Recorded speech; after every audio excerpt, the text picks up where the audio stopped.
Somebody give me a thumbs up if we're live.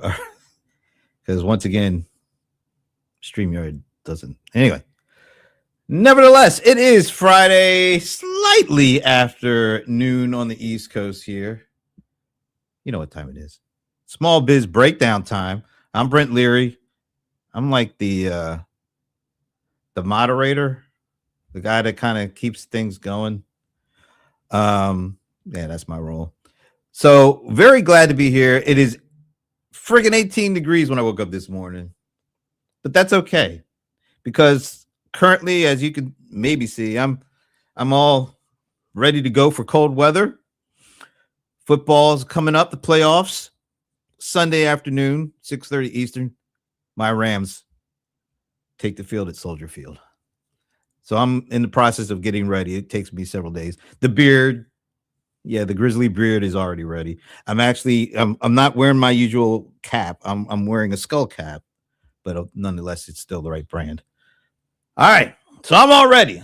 I'm all ready for that, and I'm all ready for whatever we're going to talk about this week, because we usually talk about an assortment of things, a cornucopia of things, maybe. But we always start the same way.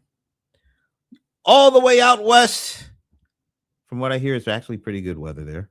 Leland from Oregon. Hey, Leland. Hey, Brent. Good to be here. Yeah, it's good weather. Not freezing our tush off, so don't have to bundle up too much. I haven't had to break out the winter coat. Just a nice hoodie. Not the winter coat. We're already mid-January. No winter coat yet, huh? No, which is a good thing because I got like the washer and dryer out in the garage, and if it gets too cold, it freezes, and then I have to put a heater on it. So I'm actually a little thankful for a nice warm winter.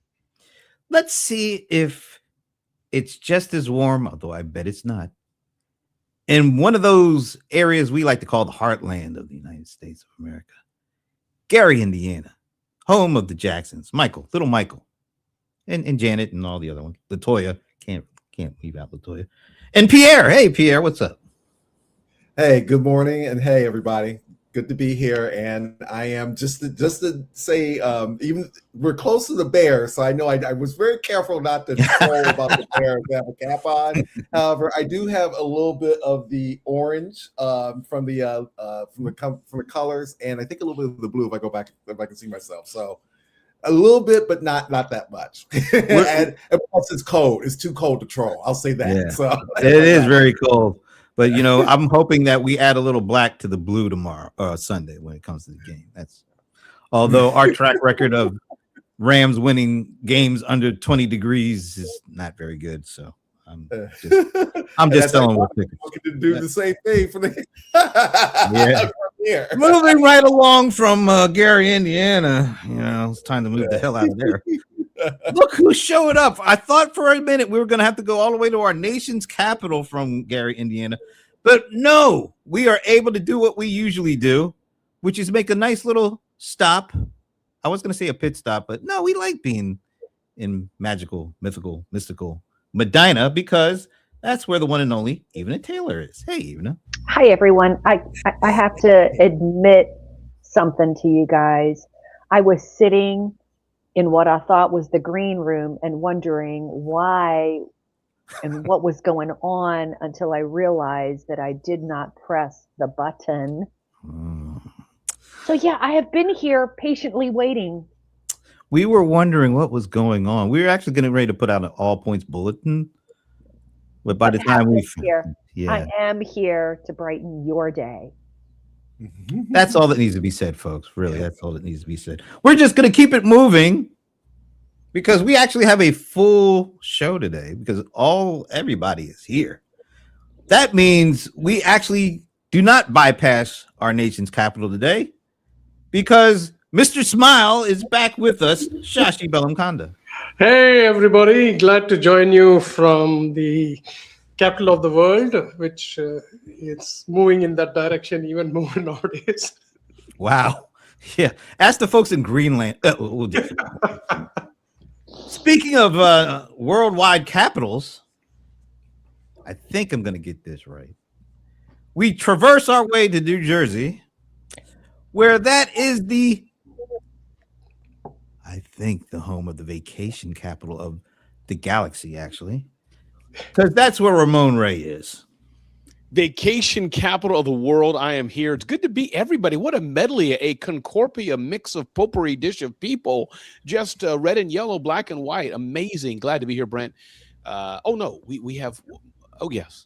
Oh, yes. We have one. Okay, that's right. Well, We have one more. but yeah, But I like that. You went with the blackie. I thought you were Wiz Khalifa or something. I forget what was going on here.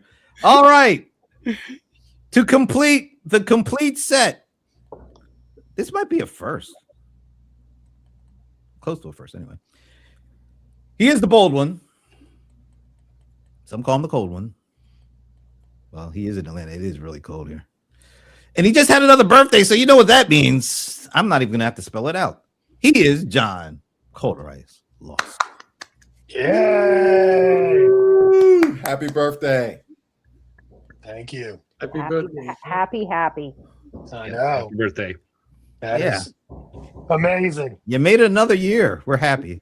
Hey, bro, it was close. It was close. Anyway, what you don't have a mug? Isn't it kind of cold just to be drinking cold stuff? I thought you'd have a nice mug of something in there. But Yeah, no, I don't have no mug today. no No mug. today. No Okay. mug. We're I glad. drink a lot of coffee at breakfast, so Okay, so you're I'm all done. heated up. You're I'm ready. done. Yeah, I'm good. All right, let's get it going. I got a little. Let me see. Do I have the right thing up here? Yeah. Okay. So I was watching the news the other day, and this dude, I think his name is Jim Vanderhyde. He's one of the co-founders of that site Axios. Axios is a pretty good news site. He was freaking the hell out because he thinks that all of us are not freaking out enough about what AI is doing to jobs. He went on this rant. He started frothing at the mouth or foaming at the mouth. You pick whatever. He was doing it at the mouth. That really didn't sound good. I really wish I had thought about that before I let that one out. So we'll just keep it moving. All right. So he wrote an article about some of this stuff, and I was like, okay, well, should I be freaking out? Should all of us be freaking out? So it says, behind the curtain, this is the name of the article, the job replacement AI machine. And then he put this out there as part of this. By the way, Jeff Moore is saying happy birthday to Coach John. All right, I'm just going to let it slide.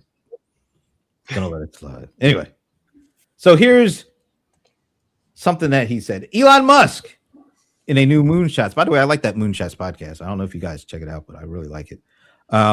Says in a recent episode of the Moonshots podcast, AI is good enough today to replace blankety blank percent of white collar jobs today. Would you each care to take a guess as to what percent? 70. 84. 52. 70. We'll You go already with said 80. 70. Wait a minute.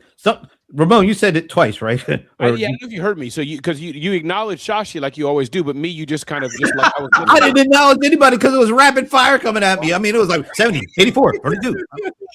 So it's 70, 84, 52. Who else? I say 63. I say 15. Yeah, I'm saying 80. Okay. All right. That's a lot.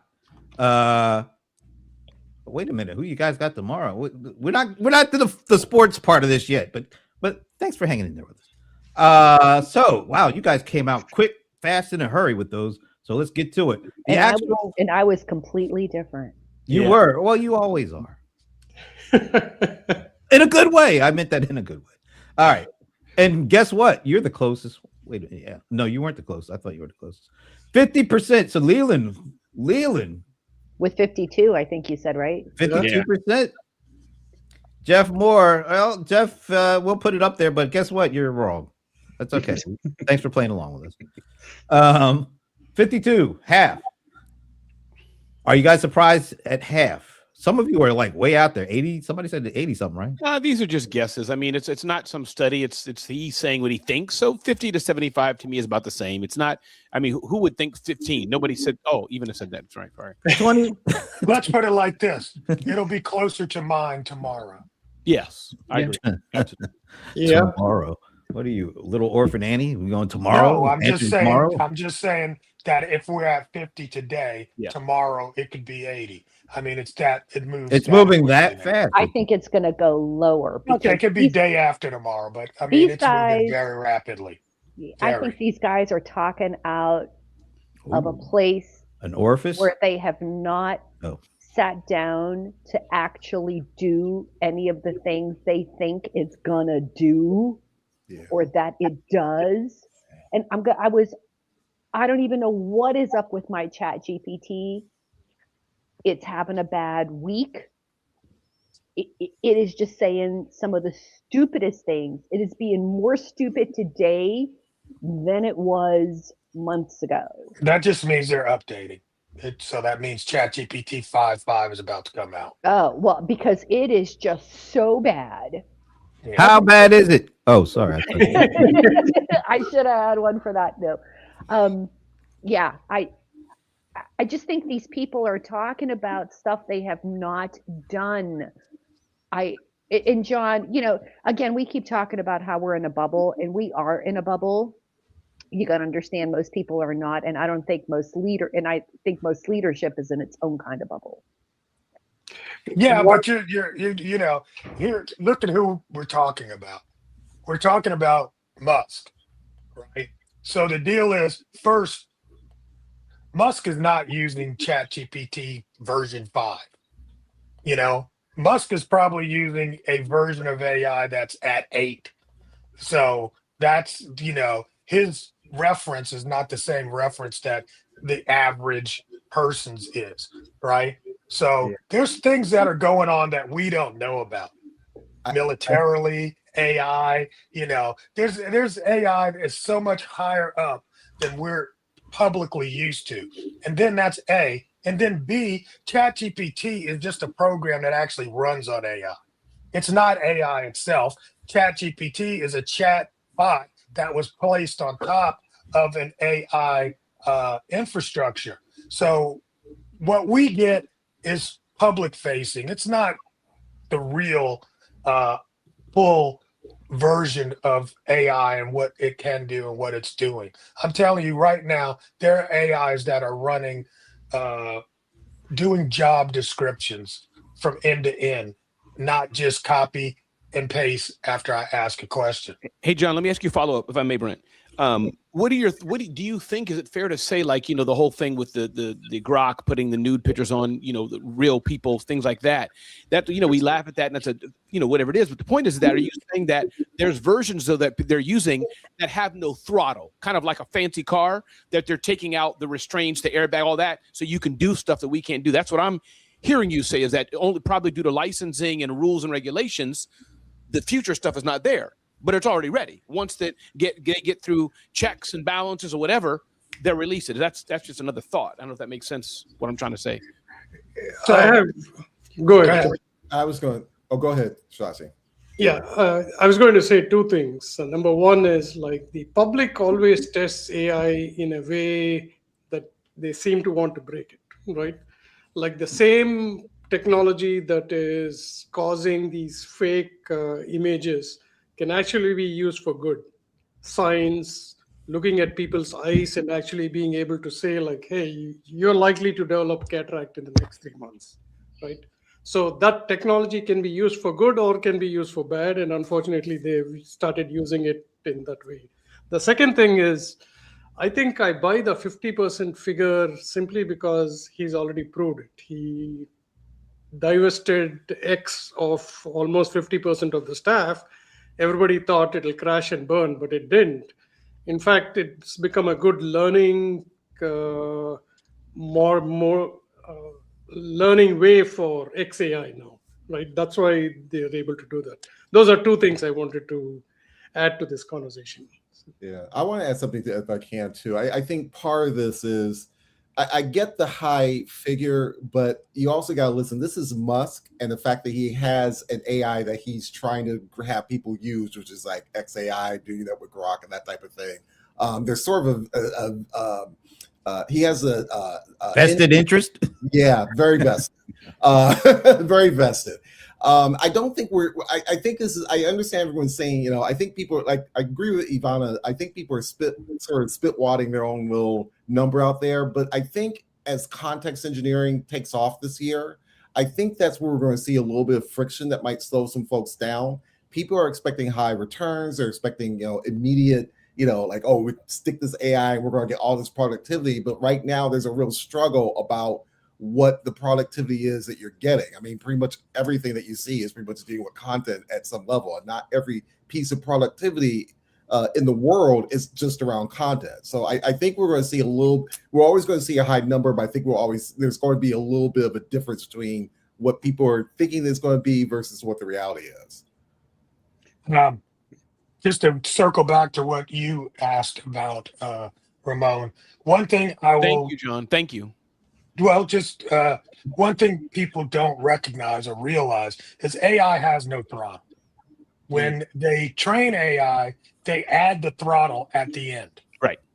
So they make it pretend like it has a personality, that it knows you, that it can talk back to you. All of that kind of stuff is part of the prompt that we don't see in the prompt window every time you put it in, right? So that becomes, something that they put on top. But in reality, AI has no soul. Yep. It has no, awareness. And it really is a number cruncher. It turns text into numbers. And based on that number and the probability of the numbers, it will infer what the best response is to whatever characters it's reading from. And so there is no throttle. So when somebody's playing with, Grok and realizes, hey, I can get around the added on, safety zone and get to talk to it at a very low level, it can get it to do, these crazy things that it's doing. But I guarantee you, man, the thing is, when he speaks about AI capabilities, he's already doing it in his companies. Yeah. So his robots are already building his cars. That's already happening in his facilities. But, it's not public facing yet. So we don't know. But I guarantee you, maybe he might be a little bit on the high side. But if you looked at Elon Musk, and I mean everything, things I like and things I can't stand about him, he's rarely been wrong. So y'all can sit around and talk about this while he's living on Mars. Yeah. By the way, it's going back to the AI doesn't have feelings. Some people think in a couple of years they will achieve sentience with this stuff. I don't necessarily say I believe that or not, but people with PhDs and this stuff are saying this stuff has moved so fast, so much faster than they thought. Sentience is now in play. Yeah, possibly. But ask the PhD to define sentience. Oh, they can't. They don't want to put themselves out there to define it. But I know. So if you possible. can't define, let's put it like this: in business, if you can't define a metric, how do you measure it? I can define it. I'm going to tell you and Brent, John and Brent, sentience is not coming. It is never coming. It's all going to be math that we feel is sentience. I strongly believe that sentience only can come from God or whatever you may believe, but is a much higher than us and is a human only thing. That's just my humble opinion. But I do think we can feel it, like the babies you push and the baby goes, yeah, the little baby thinks it's mommy. I get it. It's not. It's a darn battery by Duracell. She doesn't know or he doesn't know. So that's my strong opinion. And I didn't stutter. Ooh, I like that. Well, all right. Oh, that's a good one. That's a good one. All right. Let's keep it moving. This is actually pretty cool. But I got to recognize something that almost brought tears to my eyes because I seldom see this anywhere I go. Tears. Somebody else that says "Go Rams." Thank you, thank you, Juan. I knew it had to be very surface level. Thank you, and we're going to steer clear to this one. We'll just keep it moving. All right. So as part of that article, the guy that was freaking out because of job and stuff. There was he actually pointed to kind of a quandary, maybe a good news, that then in the far, kind of in the long term, not so good. He pointed to this company that is this startup. I don't know how many of you heard of Mercor. I don't even know if I'm saying that right, Mercor or whatever. Yeah, I've heard of them. Job seekers, people. This company is a startup. They are actually hiring like hundreds of thousands of actual human beings to train AI to do their old role. So partially a good thing. Like if you're a white collar person that has a certain kind of specialty with lots of experience and you're having a hard time finding a job, they will pay you upwards of $250 an hour to basically hand over all of your expertise and experience into their AI so that they can then never hire a person again to do this stuff. I thought this was a fascinating thing. I mean, there's a good news and there's a bad news, and it's already got a $10 billion valuation. Question. Go ahead. The thoughts on this? What do you think? Question. Yeah. If the last number we just said were not true, then this would be ridiculous, wouldn't it? That they're putting all this money into training. Yeah, absolutely. If the last number is pretty true, then this makes sense, doesn't it? And it also points to, sorry, Ramon, possibly back to sentience. Because if they're hiring thousands of people that have certain skill sets, they want to go beyond. They want to make sure not only the data is right and accurate and actionable, but they're trying to dig into more than just the data. They're trying to dig into, what do you feel about this? How should we position this when it comes to that? That's stuff that facts and figures can't do on their own. But math can, right, Brent? Math can. Is that, little girl crying, imagine the little RoboCop looking figure, little girl crying, tears streaming, lost my teddy bear. That's index. We know teddy bear. We know tears. We know that lost. We know all those things. So I'm now Grok Robo, and here I go. Oh my, I'm so sorry. I know how that feels. When I was a little boy, I lost my teddy bear too.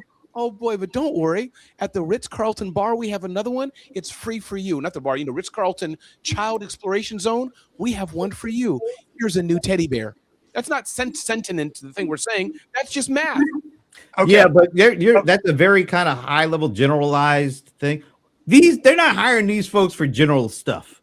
They're hiring for deep level learning, understanding, experiential stuff that they can put into their AI and translate it into whatever interaction they want to call from all that.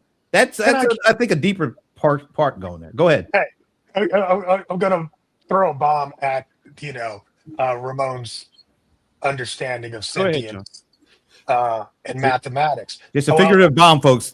Please, right? Nobody's gonna get hurt. Yeah. But I mean, basically, you keep saying it's mathematics. Well, it's mathematics and science. Okay, yes. We would agree on that, right? But so is your brain function. So these computer brains are mapped mathematically the same way your brain runs mathematically. I agree.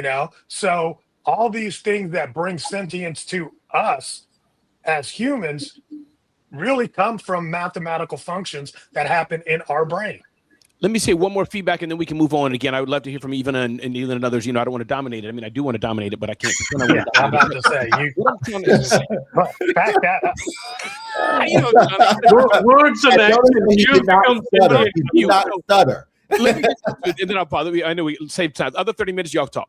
But to get spiritual, I know Brent doesn't mind us going anywhere in the conversation. But I do believe, again, taking my direct religion out, but just talk about faith a little bit. I believe, but we're all right. We all have different faiths and beliefs, but I'm just bringing my input to it. While I'm so strong against it, I believe at some point there's and forgive the wording, a delta, a jump where it is the Spirit of God or it is beyond us. Infuse that in there. So you're right, John. I agree. You get bit by the dog forever. You learn fear and all this, the things, you eat candy, you have the taste of how it feels. I agree with all that, but I'm just saying there's still a jump. I believe that computers still can't have the human index. That's all I'm saying. I like their It's one of my favorite quotes. You know, it's like one of my favorite movies growing up. It's like, it doesn't feel happy, it doesn't feel sad, it just runs program. That comes from Short Circuit. Love that movie. And you know, in that one, that was that the idea that a computer can become sentient after being struck by lightning. Yeah. But I mean, that's just it. You know, it's like it's a program, and that would be kind of like putting our place into, you know, this idea that we would be a god over this entity and that we could hack its brain and stuff like that. And I think that that's just, you know, pumping ourselves up a little bit. You know, at the end of the day, it is just a program. And yeah, to certain degrees, you could hack the human brain. But, you know, I guess you would probably put it to a complexity of whatever we could build is like nothing compared to what we are. I mean, to have this computer in our heads is so complex that even the best that we can kind of come up with is, you know, just a poor, pale imitation, in my mind, at least. Yeah. So meat brain rules. Yeah, meat brain. Well, it's mostly fat up there, but yeah. I think Mercor is not alone, everyone. Like almost every AI company has similar job descriptions to do similar things. I actually spoke to a couple of people who provide these services. Like, for example, if an LLM doesn't answer a question about cardio something, it needs somebody with that experience, a doctor, to be able to say why the answer was wrong, right? It can be just somebody somewhere just saying. Now, the important thing is whenever you mark unsatisfactory for the answer, it used to go through a human being to figure out why. Now they have a level of AI, but that was trained basically on the human beings who were actually making the corrections. Now, the second thing that why it's important is AI understands patterns, but somebody should have said, like, okay, this person to the left of me is Ramon Ray. Without that, AI will just say, this is a human being. I know it's a male, but it doesn't know anything beyond that. Like a clear example is for animals, right? That you tell the AI, mark a cat. The AI will actually go forward and say, like, hey, you told me cats have 4 legs. Here are 72 other animals that I can find that also look similar. What are they? Then somebody has to manually say, or the AI has to go and learn from somewhere where it says a goat looks like this. And that's a simple answer. The AI can, by now, can find a label and place it to that. But the extra qualification that is needed for all of these people to work for Mercor may not be easily available, if that makes sense. Yeah, well, they even talk a little bit about the interview process, and you just can't say I do this and think you can get $250 an hour for it. They put you through some rigorous training to make sure that you are the real deal. And I would assume most people don't even get to the stage where they're able to start doing anything. But anyway, net, those are new jobs, but they're jobs to put you out of work forever. So is that net a good thing or not? Or is it just something we're going to have to deal with? I mean, all our jobs are also very similar. Like we may not know it, but we are probably training AI about at least the routine work that we are doing. It's only the brilliance of Ramon Ray that can be replaced by AI. Shashi. That's it, Shashi. You're right. That's it. Oh my God, Shashi, you sure you don't want to go back on the road for a couple of years?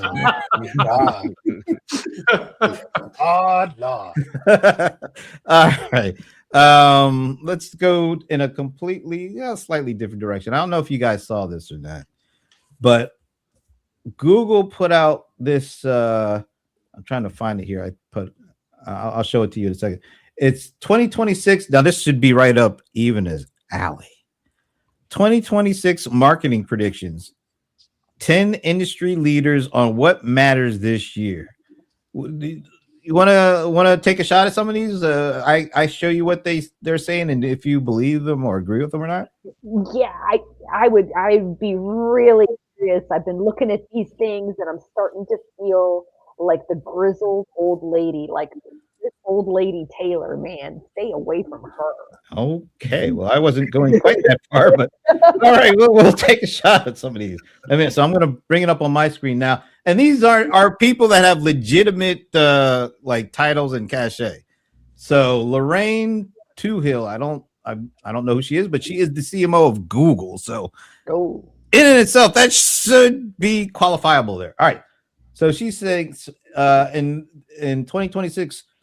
More important, deploying an end-to-end AI strategy that works at scale and helps drive improve. Now, say a lot of this stuff is just like, these are all like enterprisey things. yeah. And I don't have an elegant way of saying this, but like the conversation we just had about jobs replacing and what Elon Musk is thinking and so on and so forth. I'm thinking about huge enterprise organizations and just absolute brain power. And I understand that they're hiring different kinds of developers. There's different kinds of AI developers, context builders, whatever. I'm sure that this is something Pierre can talk about. But that's very, very far removed on what you're going to see on the solopreneur side of small businesses. So sorry, go ahead. I'll just read it and let you have at it. All right. So she's saying deploying an end-to-end AI strategy that works at scale and helps drive improved impact and outcomes for the CMO. I mean, how many small businesses have a CMO? Clearly demonstrating the power and immense value of investing in marketing. So in other words, she's saying double down on marketing, but putting in AI, adding AI into your marketing mix. Absolutely. And so I'm just going to like almost sound like I'm disagreeing with myself, and I'm not. Right. So let's translate this to what small businesses and solopreneurs should be doing. In other words, what she's saying, if you're a micro business, is don't ignore AI. And if you're old enough, that's like ignoring having a website. Yeah. You know, don't ignore it. Okay. That's all she's saying. Think about it. You know, we've talked about that here before. Good one. And the old way of doing things that get in the way of the profound transformation of tools, processes, and ingrained habits required to. So that's less important. Like, in other words, how do you get people to like get over everything they were taught and learned when it comes to business that may have had some certain level of success, and basically say, you know what, with this new AI stuff, you got to leave some of that stuff behind. You got to forget about that stuff because it's not going to work for you. How difficult is that going to be for traditional small businesses to say, well, shit, it's worked for me for 20 years. Why should I throw it all out of the way now because this new AI things? It seems to me like that might be the harder part, harder than getting that first part. I think it's about, if I had to pick one thing, I'd say most businesses, there tends to be this little bit of a lagging curve when it comes to technology. And what I mean by that is that a lot of times they hear it, but until they see numbers saying, hey, there's an increase in productivity by X%. And I know that there's a little bit of jump starting that's going on right now because from corporate, but I think until they see actual or feel that there's actual numbers where people are actually seeing some profit from a particular process, they'll start turning to it. And it's that's always been there in business. Even when you had search engines, like back in the days when search engines were picking up and a lot of people were looking at maybe Amazon for products and services, retailers picked up on that to a certain extent. B2B was definitely lagging, and they still would turn to Google for looking for services and that type of thing. So there's always going to be a little bit of wheel spin, if you want to think of it that way. Yeah, the tires are spinning, turning, but there's smoke, and it's just not quite getting the traction yet. But you just know that they will at some point, and the car will take off. And I think that's the part that that's the vision that business owners have to kind of keep in mind when they're not only looking at AI, but even looking at the different variations on AI as well. Any other thoughts before I move on to another one? Go ahead. I was going to say, small businesses shouldn't necessarily just throw out, the baby with the bathwater, just because, hey, there's a new shiny tool out there.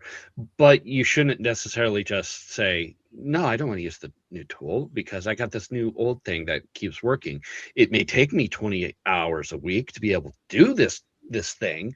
But try to find a good balance that utilizes the best of both worlds. Maybe you could find some AI that actually cuts the thing that you've been doing that takes 20 hours a week down to 5 or 4 or something like that, but you get the same results, or maybe even better, because instead of doing just 20 hours a week, you could do what would be 40 hours worth a week, maybe get more out of it, and then only have to do 8 hours, to be able to get more done. So, striking the balance and learning from what you've done in the past, and using new stuff. That's the best of both worlds.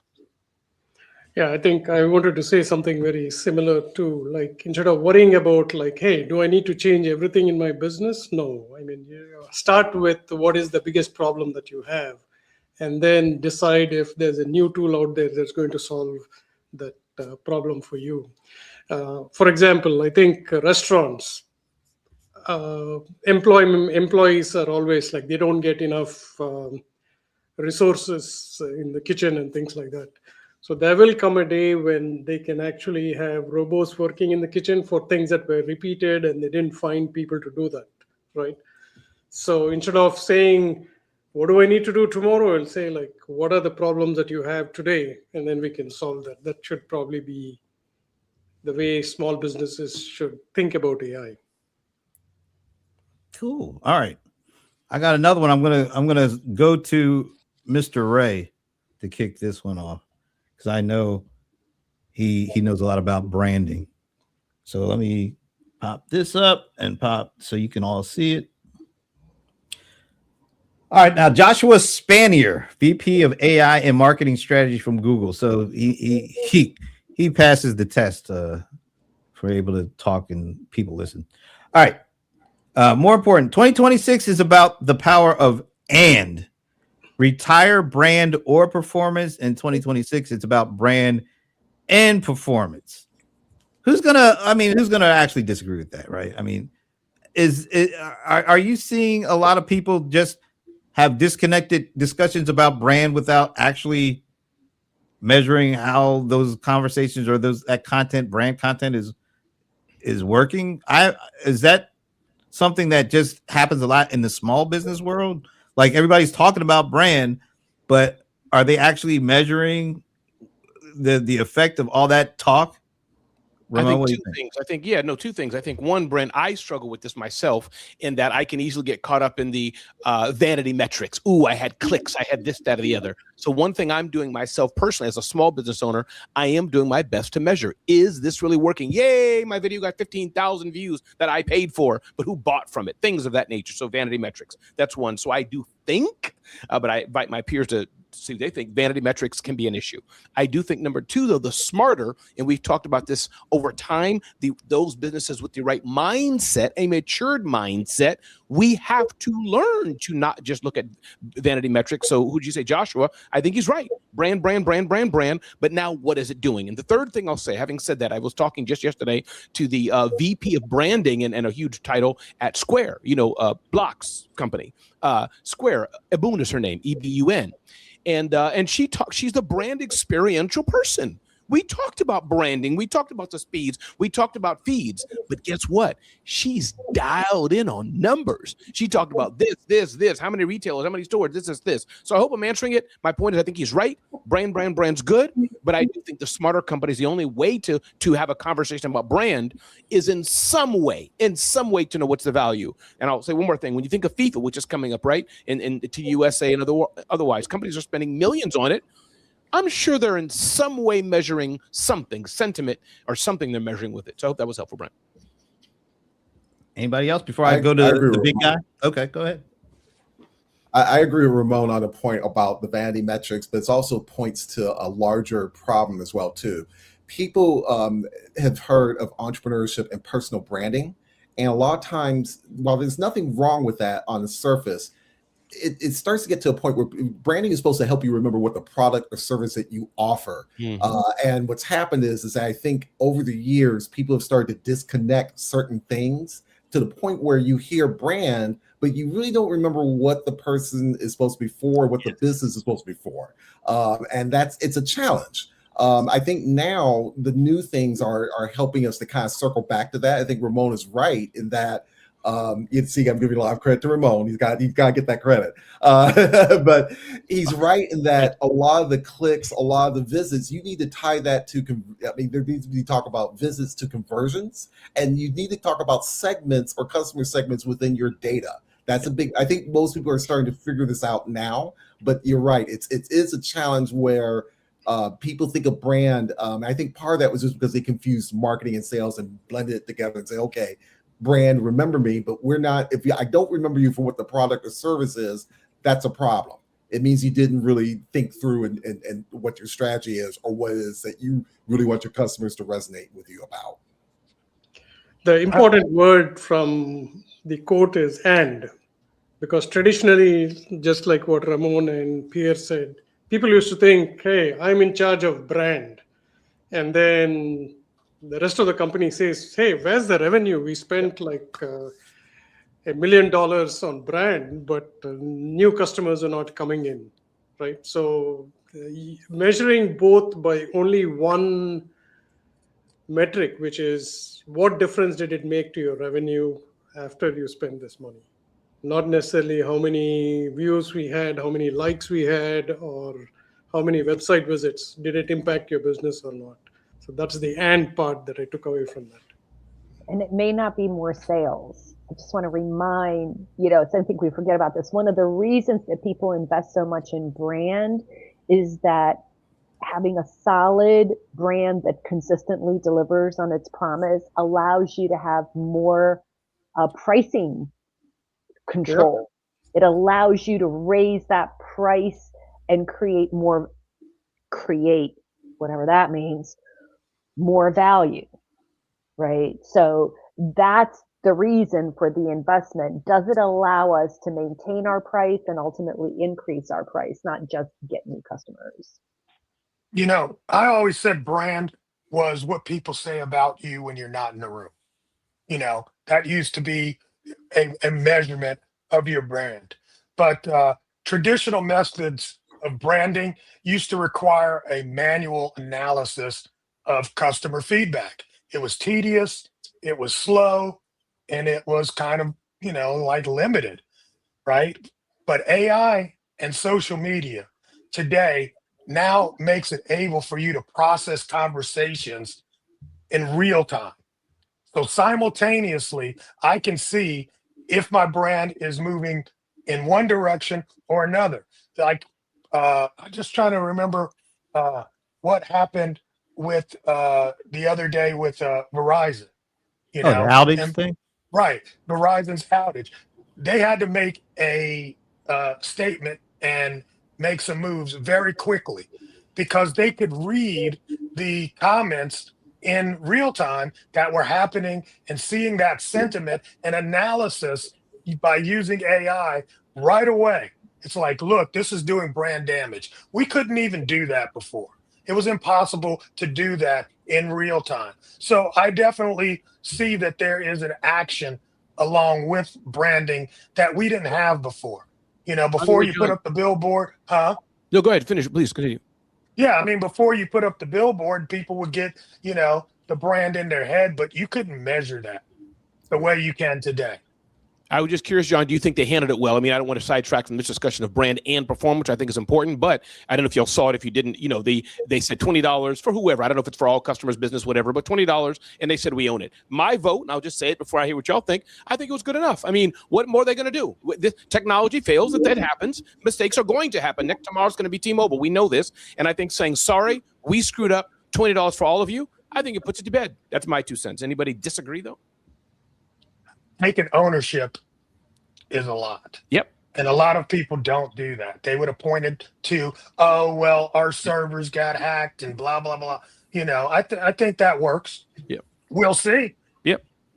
And I think we want to know what happened, of course, but I just, like you said, I just think the immediate response, it happened yesterday, today we see an announcement, done. Now we'll find out months and weeks later what happened. That's fine. But for the end of story, they didn't say, hey, our vendor, our private third-party vendor, they screw. Come on, we don't care. Right. I don't need that. That's your problem. Yeah. That wasn't my problem. My phone was out. Give me $20. That's right. All right. for us, I guess somehow when we have a share of this show to YouTube, and Oh yeah. whoever shared it to YouTube, you might want to just stop it because we're getting a whole bunch of crazy, I'm going to say crazy ass comments coming in here. Just to let you guys know. All right, moving on. This has actually been pretty good. It's pretty good stuff here. All right, so I think I want to ask Ivana to start us out on this one, and we're going to stick to. We're going to bring this guy back up. No, I don't want that. I want this. Yeah. All right. Go here. So we're going to stick with Joshua, and this next one to me, I don't know. I don't think I agree with it, but we'll start with Ivana. So he says, "Stop fearing AI slop. Humans made bad ads long before robots. Amen. AI is here to kill mediocrity, not mass produce it. That is plain and utter bullshit at this moment.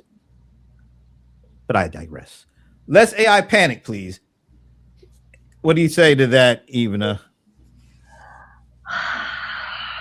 Boy, you guys will probably have some smart things to say about this.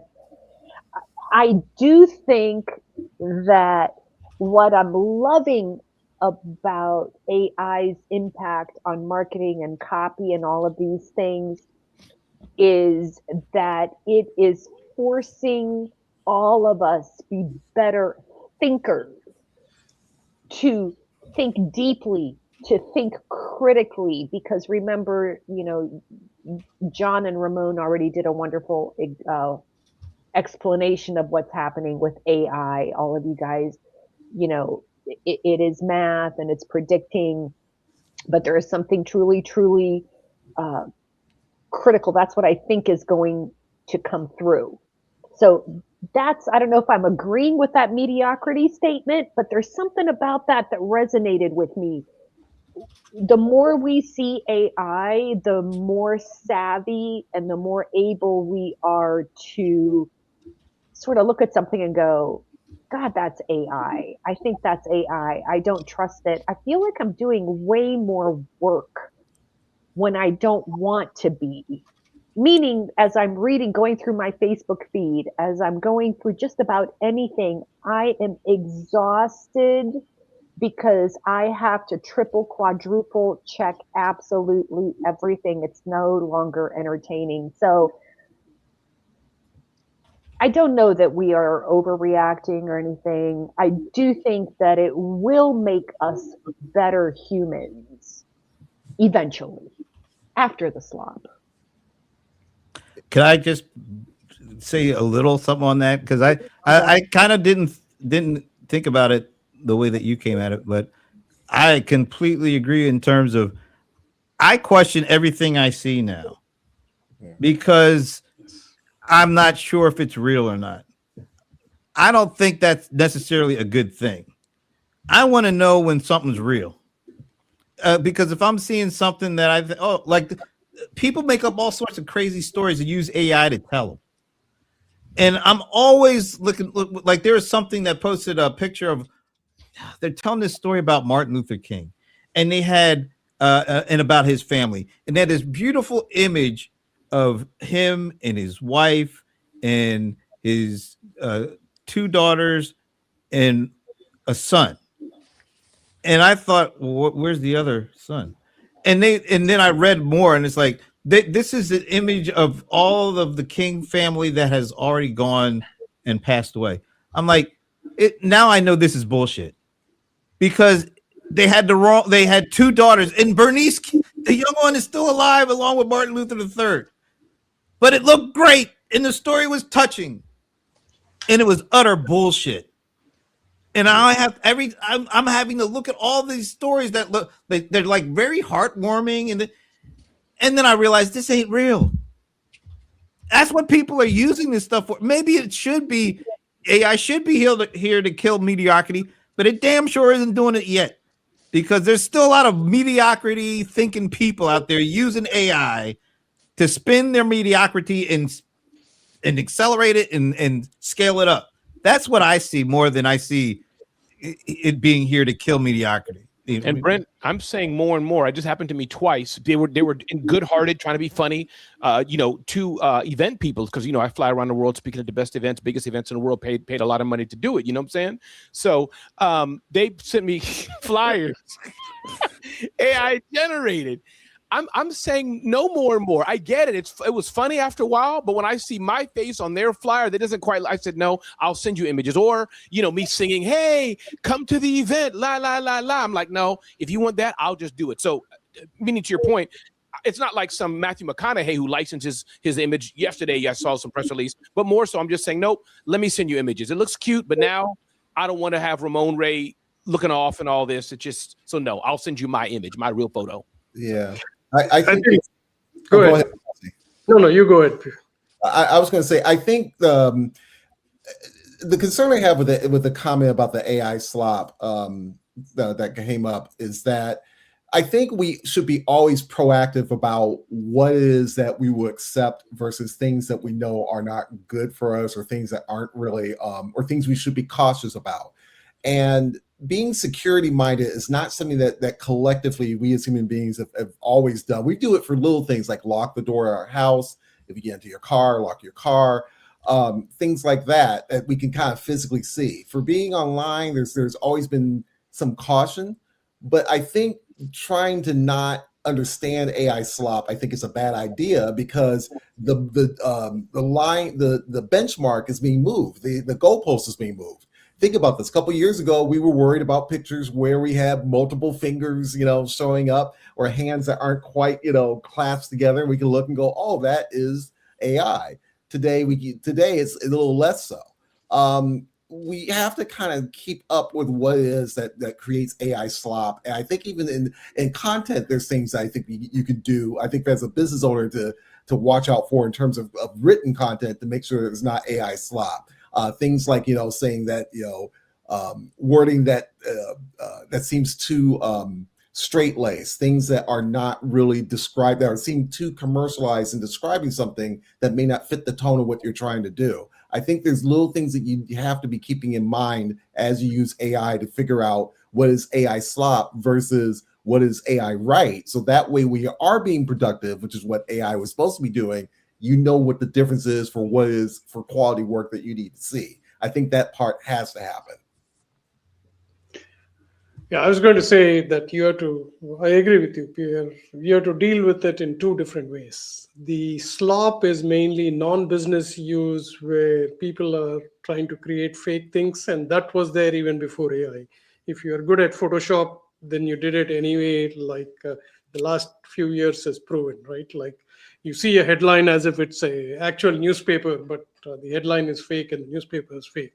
But I think the intent of this guy's remark is more about don't be afraid to use AI, simply because, and to your point, like, AI is bad at text, at least till now. It's getting better and better.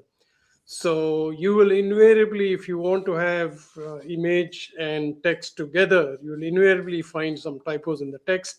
And it's going to take you much more time to try to get the AI to recreate it to your perfection. But So Josh, that's where I think you don't have to worry about perfection right now. Use it to the extent that you can.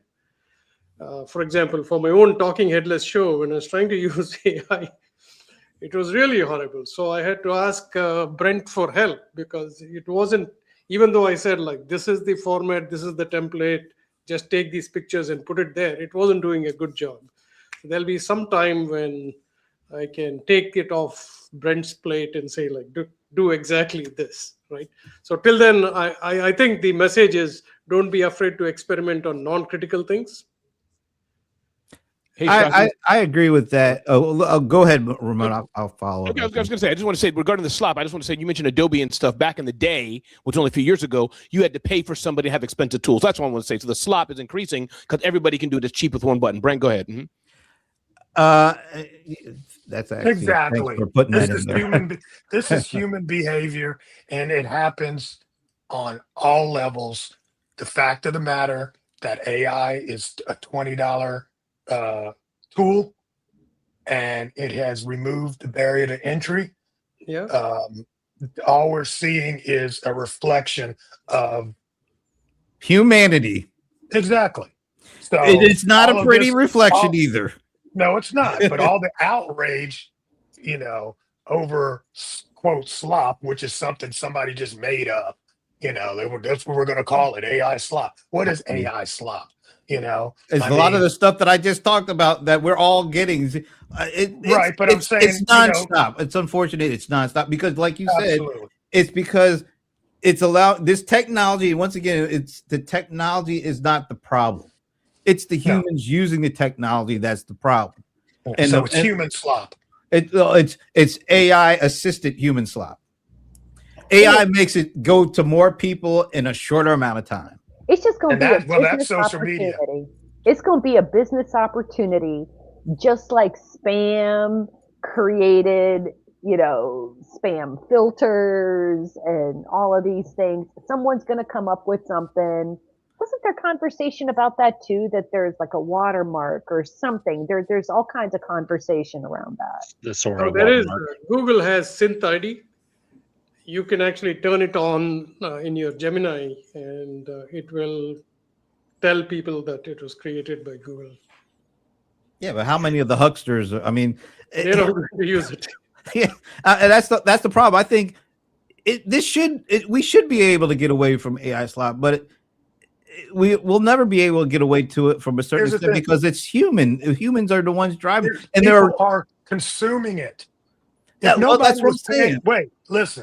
If nobody was paying it any attention, it wouldn't show up on your timeline. That's right. But if people knew it was slop before it actually appeared on us, I think we wouldn't be. A lot of people would say, "All right, it's going to be slop." No, I don't want to see it. Here's the thing.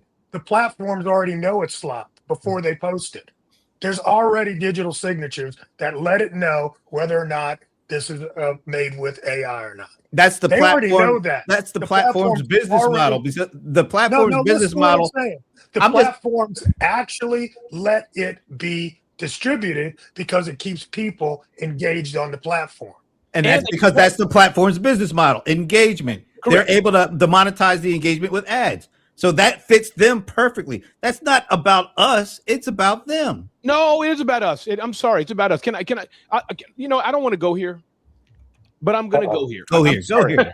Oh, Lord. Wait a minute. Before you go there, I'm going to give you the spotlight. No.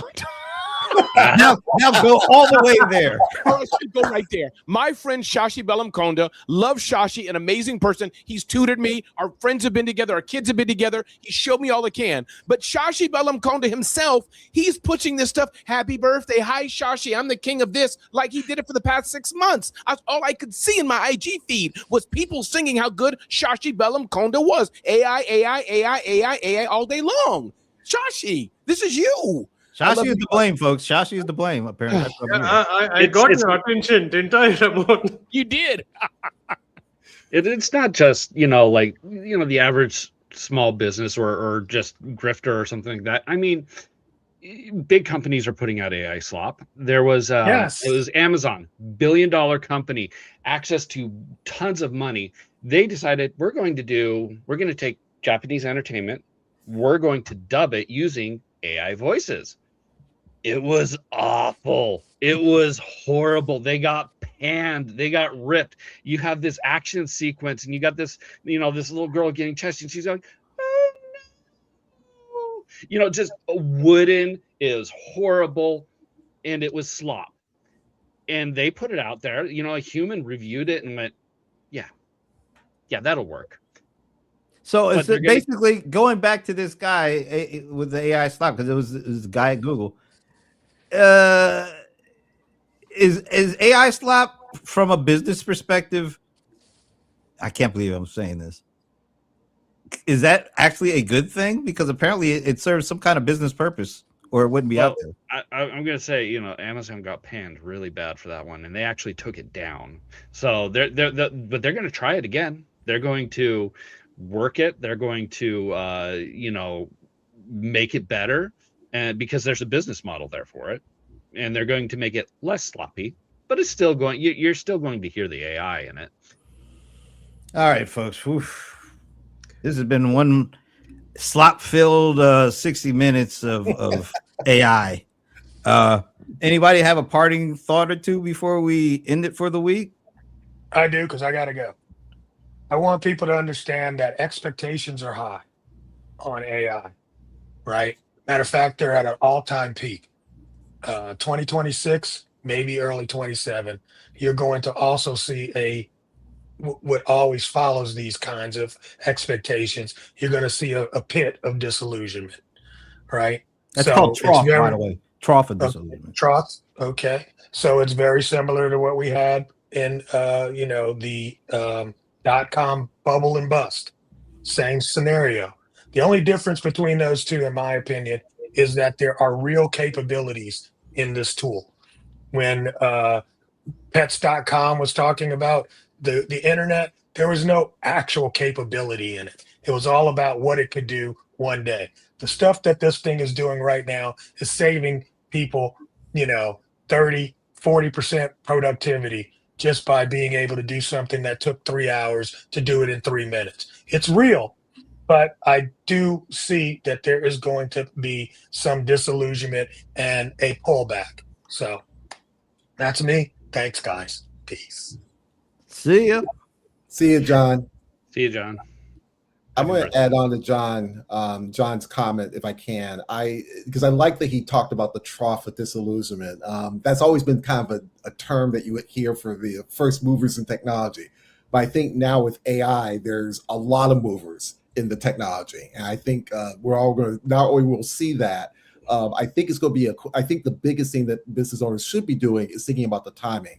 John mentioned about pets.com and the internet. There's a lot of great companies that came up during that internet age that were almost ahead of their time. And sometimes in business, if you're ahead of time, you may run out of runway financially. That did happen during the internet during those early days. And I think for AI, I'm tempted to say may see some level of that by going to wait and see how all the stuff with context engineering, the things with MCP, the things where we start looking at agents interacting with other agents and agents acting with devices, which is what I'm talking about when I talk about context. I want to see what happens with that a little bit. I think there is where we're going to see some more interesting and more distinction between what's working and what's not. Nice.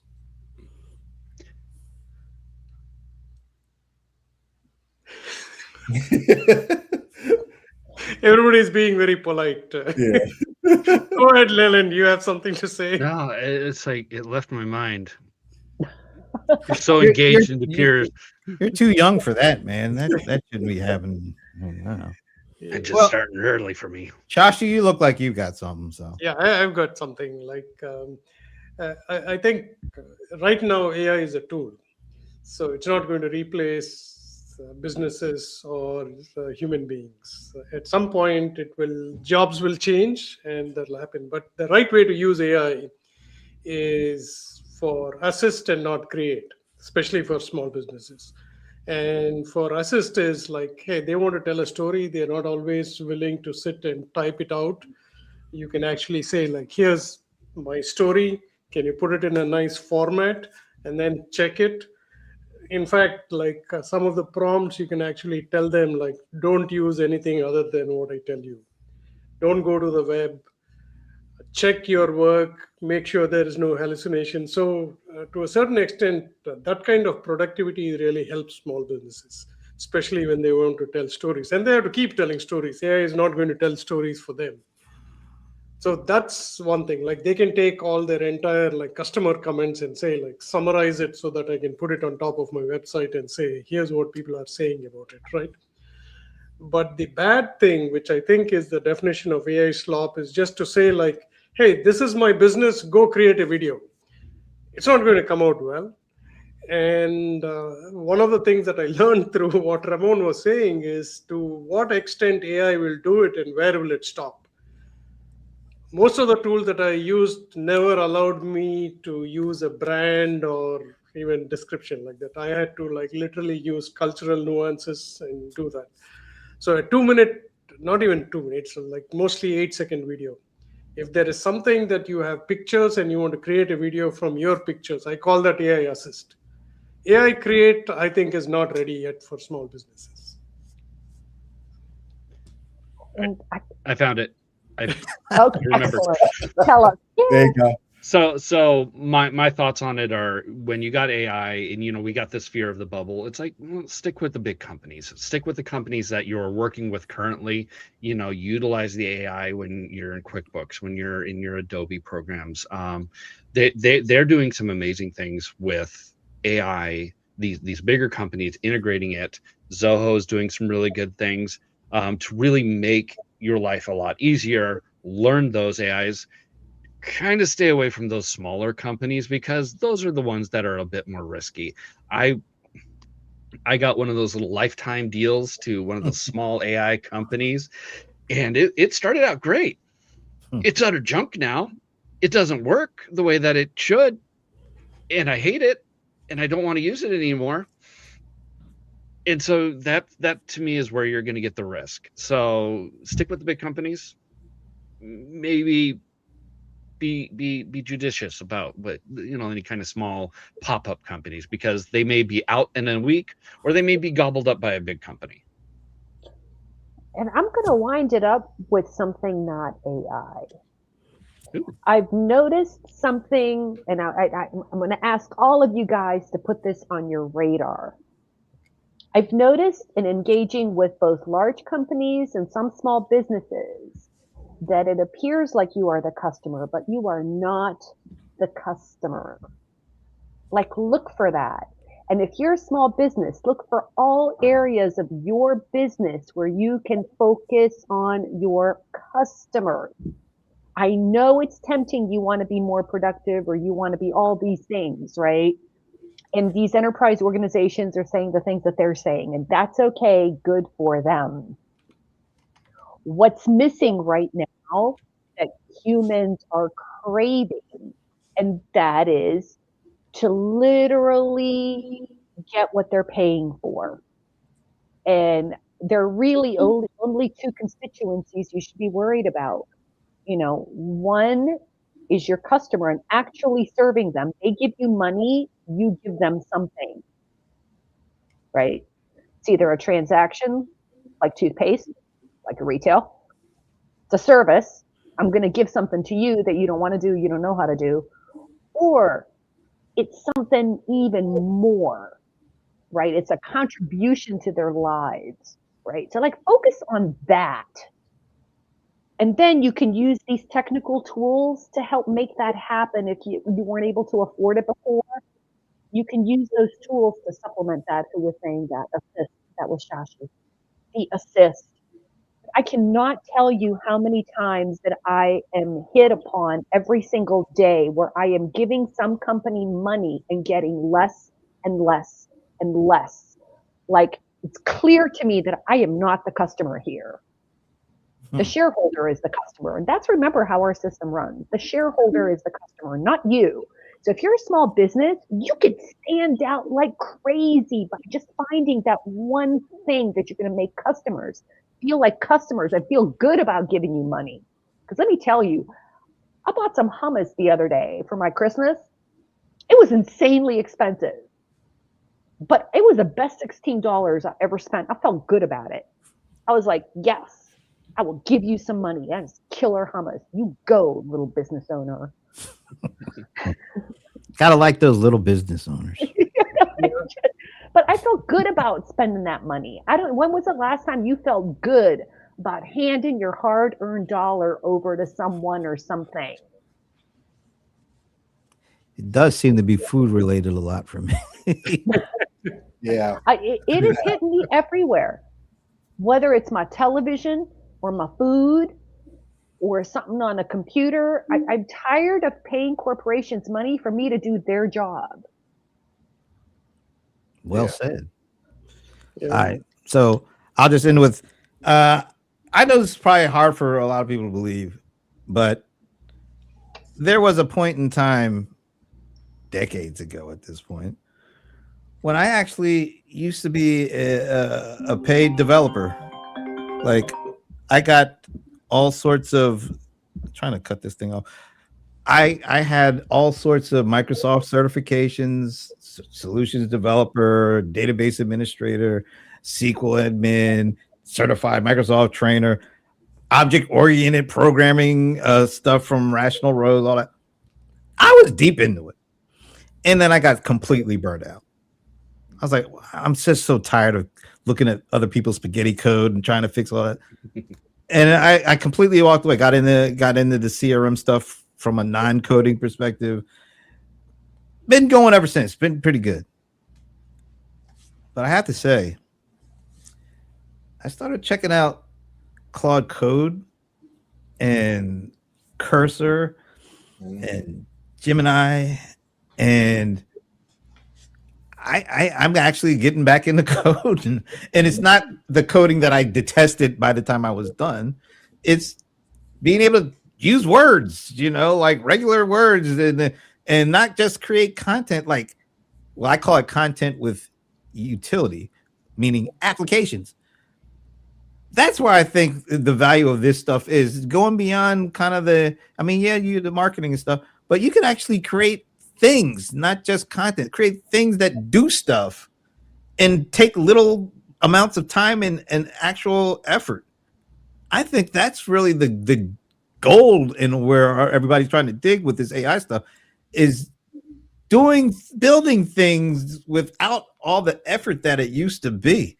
And I learned that from these tech startup investor guys, or people that were tech guys that started up companies and invested. They said, we weren't able to do all the things we wanted to back then because we just didn't have the tools to make it easy. Now, individual 1 or 2 person shops are building enterprise grade stuff by leveraging these tools and being valued at tens of hundreds of millions of dollars, where it used to take a whole crew of people to do. And they're using these things that are available to all of us.